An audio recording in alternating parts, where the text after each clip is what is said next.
الرحمن علم القرآن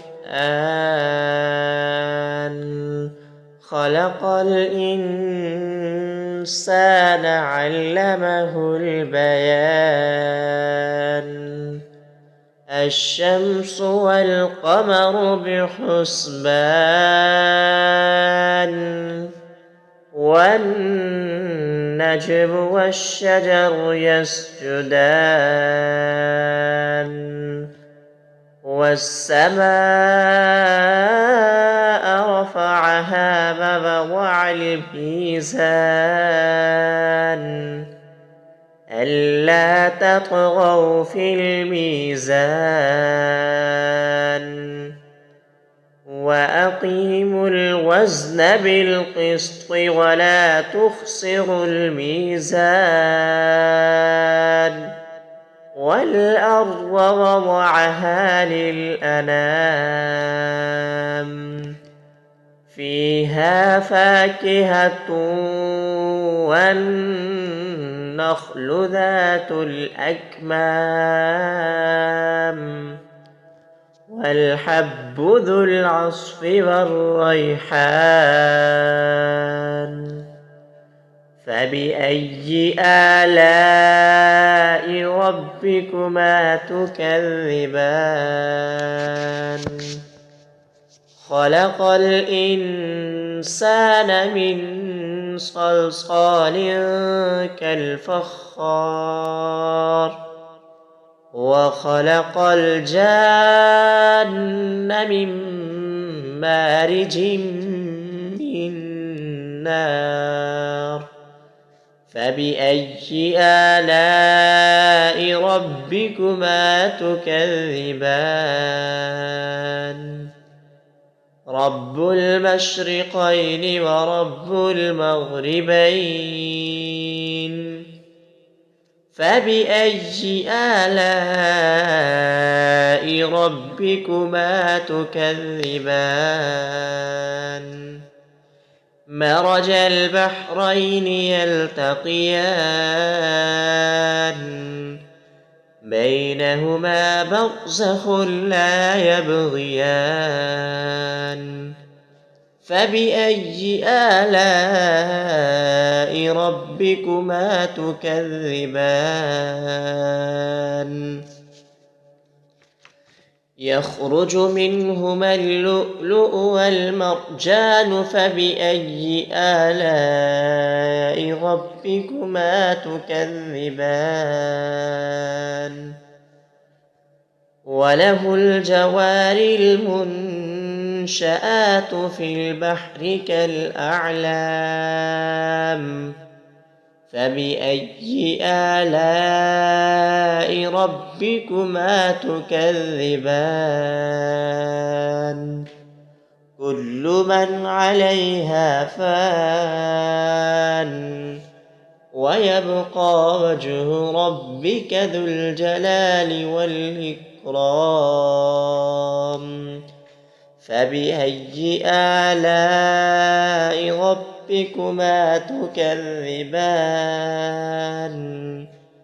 يسأله من في السماوات والأرض كل يوم هو في شأنه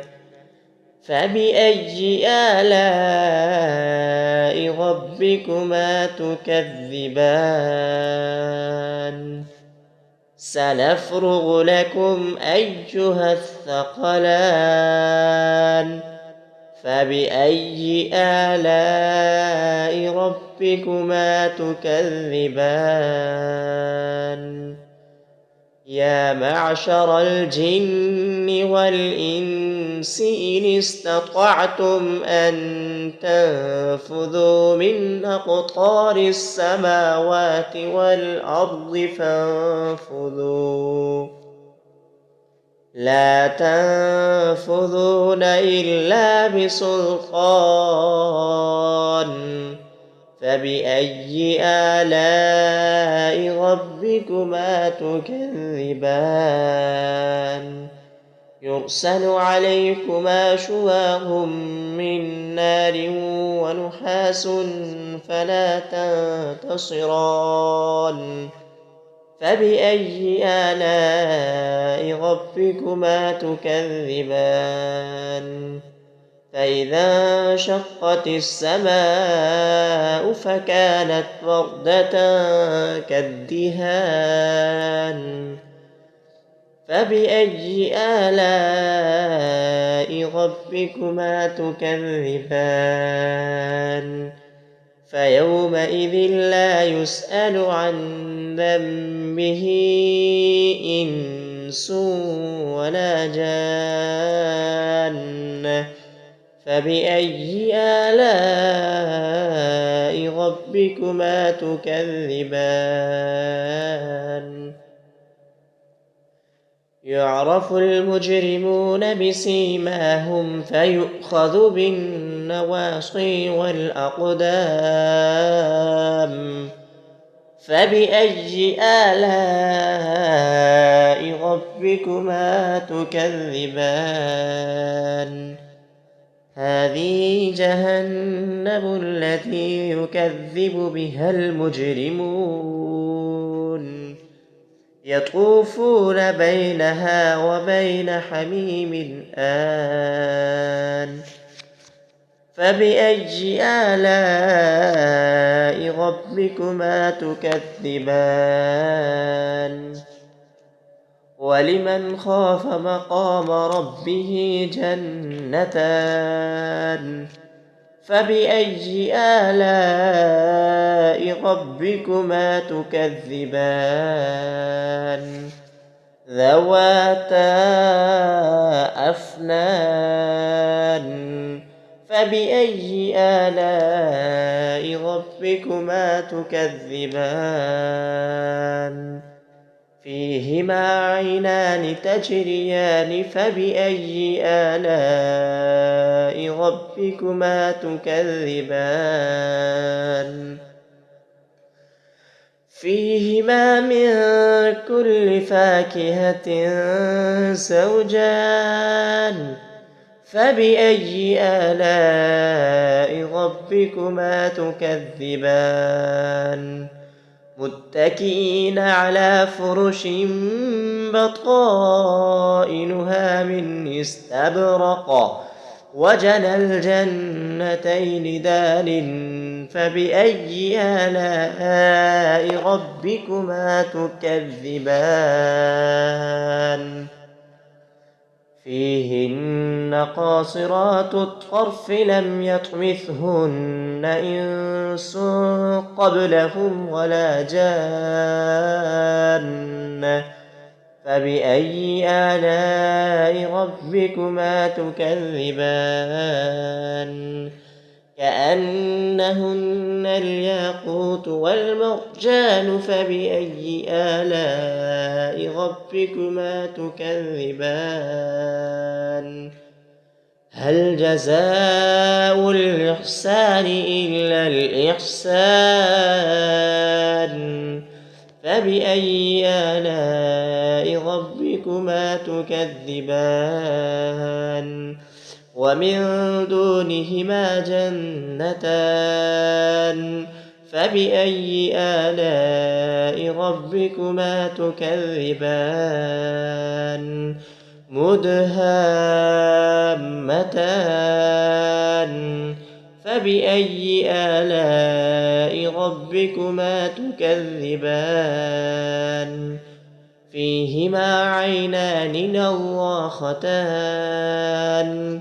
فبأي آلاء ربكما تكذبان فيهما فاكهة ونخل ورمان فبأي آلاء ربكما تكذبان فيهن خيرات حسان فبأي آلاء ربكما تكذبان حور مقصورات في الخيام فبأي آلاء ربكما تكذبان لم يطمثهن إنس قبلهم ولا جان فبأي آلاء ربكما تكذبان متكئين على رفرف خضر وعبقري حسان فبأي آلاء ربكما تكذبان تبارك اسم ربك ذي الجلال والإكرام